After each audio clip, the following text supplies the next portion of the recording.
സങ്കീർത്തനം 24 അധ്യായം 1 മുതൽ 10 വരെയുള്ള വചനങ്ങൾ.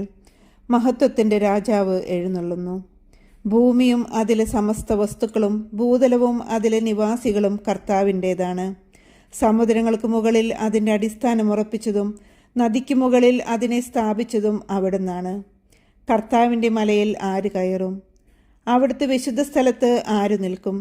കളങ്കമറ്റ കൈകളും നിർമ്മലമായ ഹൃദയവും ഉള്ളവൻ, മിഥ്യയുടെ മേൽ മനസ്സ് പതിക്കാത്തവനും കള്ളസത്യം ചെയ്യാത്തവനും തന്നെ. അവൻ്റെ മേൽ കർത്താവ് അനുഗ്രഹം ചൊരിയും. രക്ഷകനായ ദൈവം അവന് നീതി നടത്തി കൊടുക്കും. ഇപ്രകാരമുള്ളവരാണ് അവിടുത്തെ അന്വേഷിക്കുന്നവരുടെ തലമുറ. അവരാണ് യാക്കോബിൻ്റെ ദൈവത്തെ തേടുന്നത്.